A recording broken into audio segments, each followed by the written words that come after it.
El bosquejo que acabo de trazar es seguramente muy sumario, pero creo que da una idea exacta en lo fundamental de los dos grandes masas espirituales, según la expresión de Hegel, que componen el mundo en el cual tratamos de orientarnos.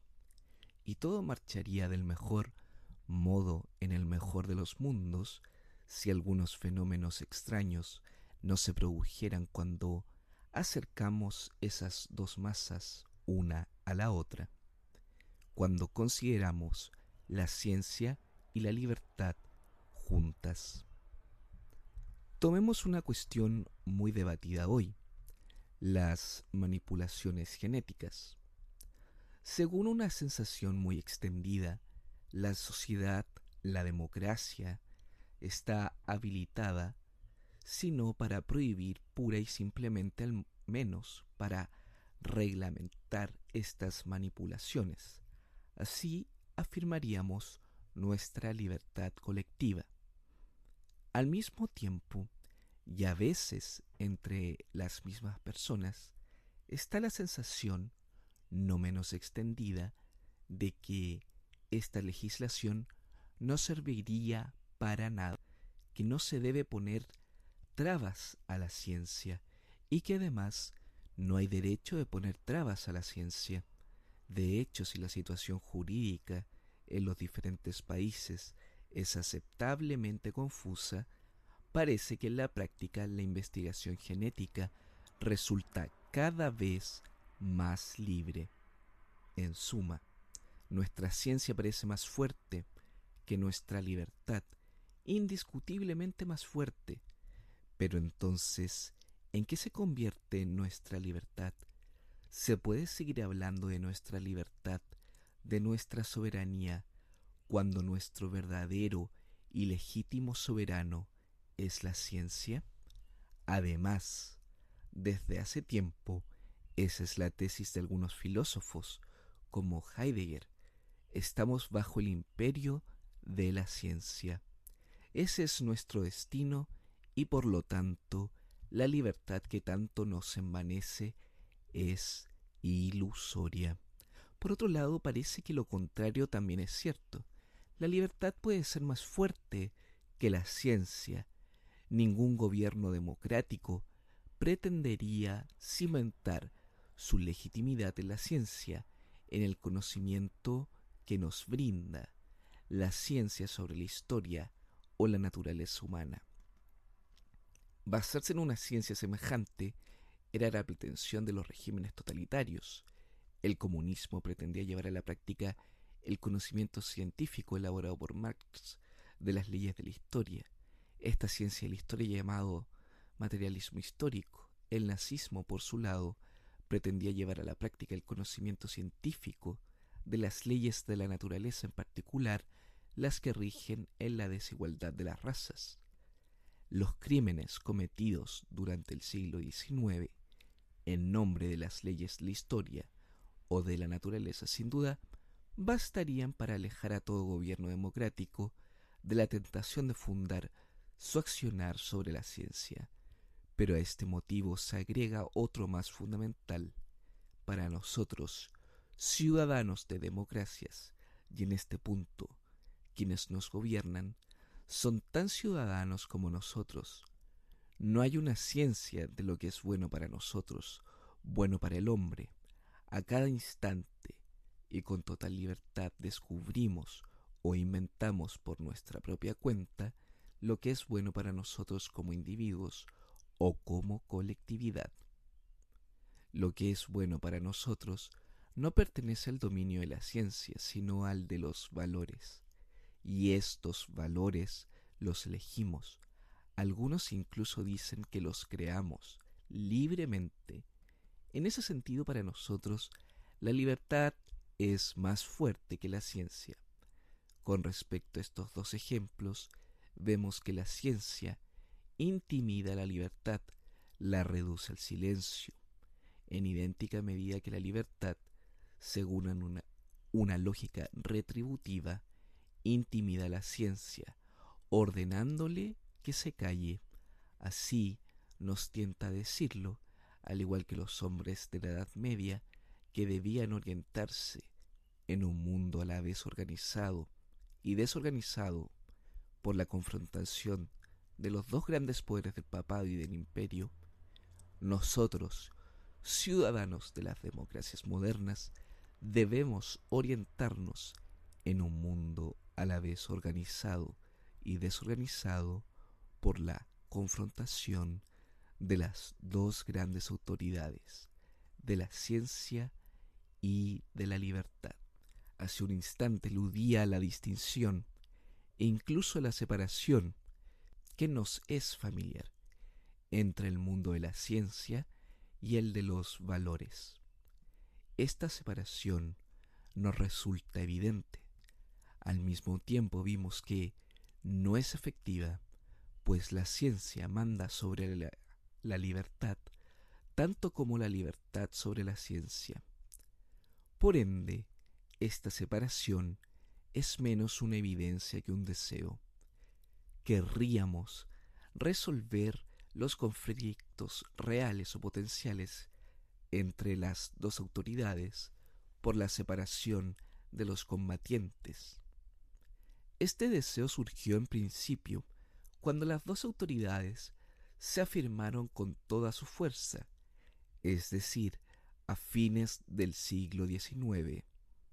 Filósofos y sociólogos elaboraron entonces una doctrina destinada a resolver, o más bien a prevenir, estos conflictos.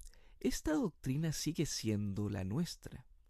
Es la doctrina que pretende distinguir rigurosamente los hechos y los valores. El sabio se ocupa de los hechos. El hombre elige o crea libremente los valores según los cuales quiere vivir. No existe, por lo tanto, ciencia de los valores ni conocimiento objetivo del bien. Ustedes conocen esa doctrina, es la que nos rige actualmente. No nos interesa estudiarla en profundidad, pero debemos conocerla y evaluarla al menos de manera aproximativa por muchas razones, cuya urgencia es desigual. La más acuciante es: ¿nos ocuparemos aquí de la ciencia o de los valores, que no pueden ser otros más que mis valores? Si se trata de la ciencia, no deben perderse el menor detalle y, por supuesto, deberán acordar con todo lo aquí expuesto. Si se trata de los valores, es decir, de los míos, ¿qué interés despertaría en ustedes mi elección de valores? Esta alternativa no es satisfactoria, por cierto, pero me parece implicada en la comprensión habitual de la separación entre hechos y valores. Entonces, hay que examinar la cuestión más de cerca. Por lo demás, es notable que el texto más célebre y más influyente sobre esta cuestión lo constituya dos conferencias pronunciadas por un profesor universitario, la primera de la cual ya extraje una cita. Está precisamente consagrada a la vocación del profesor universitario en tanto sabio. Se trata, por supuesto, de las conferencias de Max Weber, pronunciadas en la Universidad de Múnich durante el invierno de 1918, en un momento de gran confusión política, social y moral, y traducidas y conocidas en el ámbito francés con el título de Le savant et le politique, el político y el científico. Ya lo he señalado, estos breves textos se cuentan entre los más importantes e influyentes que se hayan escrito durante el siglo XX.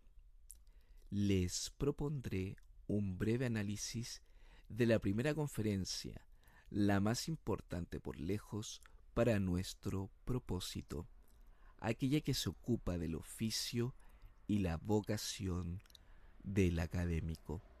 Max Weber se pregunta, ante estudiantes y colegas, cuál es su deber como profesor. ¿Qué puede exigirle su auditorio? Y responde, jamás se le puede exigir más que probidad intelectual, esto es, la obligación de reconocer que el establecimiento de los hechos, la determinación de realidades matemáticas o la comprobación de las estructuras intrínsecas de los valores culturales por un lado y las respuestas a interrogantes relacionadas con el valor de la cultura y sus contenidos particulares o incluso a aquellos que conciernen a la manera en que habría que actuar dentro de la polis y en el seno de las agrupaciones políticas por el otro, constituyen dos tipos de problemas heterogéneos. Aquí, Max Weber distingue rigurosamente entre la ciencia, que establece los hechos, y las relaciones entre los hechos y la vida, ya sea política o de otra índole, que necesariamente implica evaluación y acción.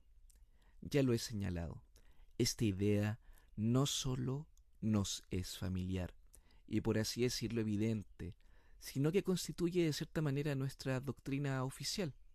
Al mismo tiempo, tampoco es fácil de entender con claridad, pues pareciera que no podemos comprender adecuadamente los fenómenos humanos si no somos capaces de evaluarlos o si nos rehusamos a hacerlo. Para tomar un ejemplo, que es más que un ejemplo, ¿cómo empezar a describir lo que pasa en un campo de concentración sin hacer aparecer su carácter inhumano, es decir, sin evaluar, sin dar un juicio de valor? Además, tal como lo han remarcado muchos comentarios, el propio Max Weber, en sus escritos históricos y sociológicos, no cesa de evaluar, ni siquiera cuando establece los hechos, o más bien para establecer los hechos. De otra manera, ¿cómo podría distinguir? Y esta distinción es muy importante en su sociología religiosa entre un profeta y un charlatán. Pero antes de criticar a Weber, convendría escucharlo. ¿Cómo prueba él esta tesis que nos parece tan difícil de admitir, tan pronto como reflexionamos un poco acerca de ella? Él hace referencia con aprobación al viejo Mill. Se trata, por supuesto, de John Stuart Mill, quien afirmaba que cuando se parte de la experiencia pura, se termina en el politeísmo. En otros términos, los diversos aspectos de la experiencia de la vida son tan dispares, apuntan a direcciones tan diferentes, que es imposible darles unidad. Si esa unidad fuera posible, se arribaría al monoteísmo. En el lenguaje de Weber esto significa que la vida humana se caracteriza por un combate mercenario entre los valores. Así Weber descubre o afirma dos especies de heterogeneidades: la heterogeneidad entre la ciencia y la vida por una parte, y la heterogeneidad o incluso la lucha entre los valores en la vida por otra. En todo caso, queda claro que, para Max Weber, la probidad intelectual nos impide enseñar y en principio creer que la ciencia pueda enseñarnos cómo vivir, cómo manejar nuestra vida o cómo instituir el orden político. Y esa misma probidad intelectual nos impide creer, por ejemplo, que una cosa es buena porque es bella o viceversa. Pero, ¿por qué Weber está tan preocupado por la probidad intelectual? Esta virtud, a la vez intelectual y moral, ¿estaría hoy especialmente en peligro o, por el contrario, habrá registrado en la época moderna progresos decisivos que habría que salvaguardar? Quizás pueda decirse que desde su perspectiva ambas cosas son ciertas. En un mundo dominado por la ciencia moderna, la probidad intelectual está singularmente valorizada y al mismo tiempo corre ciertos riesgos particulares. Hay algo especialmente problemático en la ciencia moderna, y es su carácter inacabado, definitiva y esencialmente inacabado, inacabable. Max Weber pregunta, ¿por qué entonces darse una ocupación que en realidad no tiene fin y que no podría tenerlo? ¿Por qué los seres humanos se esfuerzan sin pausa por saber lo que saben que jamás sabrán? El sentido de la ciencia es no tener sentido, y la probidad intelectual consiste en no darle arbitrariamente un sentido, diciendo, por ejemplo, que la ciencia permite construir un mundo más justo, en continuar el trabajo de la ciencia a pesar de cierta ausencia de sentido. Pero esta probidad es casi sobrehumana o inhumana. Como los hombres no desean nada tanto como encontrarle sentido a lo que hacen, la tentación de otorgarle un sentido a la actividad es casi irresistible. Son incontables los sabios y docentes que atribuyen de modo arbitrario un sentido a su actividad científica o a sus resultados provisorios. Se transforman entonces en pequeños profetas, en pequeños demagogos. Estos sabios y docentes comparten con nosotros sus convicciones personales, lo que sería su derecho, pero las presentan como resultado de la pura ciencia, y es allí donde carecen de probidad. Esta conducta es lamentable, pero surge casi necesariamente de un rasgo fundamental de nuestra situación. En la sociedad moderna, solo la ciencia puede ser objeto de una afirmación, de una aprobación pública. Es el único contenido de pensamiento públicamente aceptable. Los otros valores, como los valores estéticos y religiosos, no tienen ya derecho alguno a ser recibidos en el espacio público, o ya no tienen fuerza suficiente para ello. Hacia el final de su conferencia, Max Weber plantea: el destino de nuestra época, caracterizada por la racionalización, por la intelectualización y sobre todo por el desencantamiento del mundo, ha llevado a que los seres humanos suprimieran de la vida pública los valores supremos más sublimes. Estos han encontrado refugio ya, sea en el reino trascendente de la vida mística o en la fraternidad de las relaciones directas y recíprocas entre individuos aislados.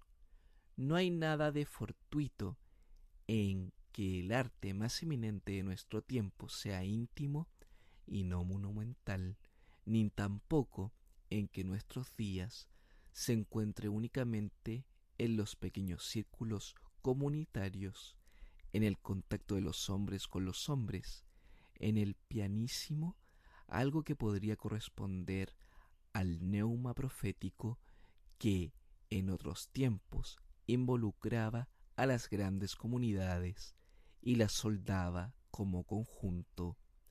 Cuando tratamos de inventar a cualquier precio un nuevo estilo de arte monumental, terminamos en esos lamentables horrores que son los monumentos de los últimos 20 años, y cuando nos rompemos la cabeza para crear nuevas religiones, concluimos interiormente en ausencia de toda profecía nueva y auténtica en algo análogo que tendrá para nuestra alma efectos aún más desastrosos.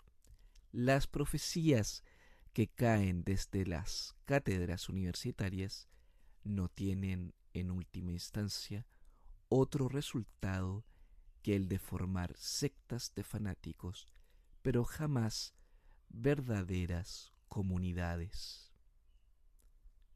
Uno no puede sino impresionarse por esta elocuente descripción de un mundo social que sigue siendo el nuestro, que, por decirlo de algún modo, es cada vez más el mismo, el espacio público, cada vez más despojado de signos religiosos, la fuga hacia lo privado, la pobreza de la arquitectura pública y la multiplicación de nuevas religiones remendadas.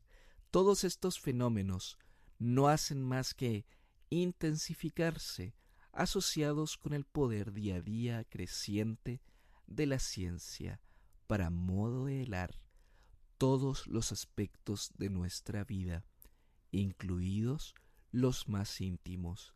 La pérdida de sustancia de la vida pública es tal que a veces parece no estar constituida más que por la publicación de la vida privada o de las vidas privadas.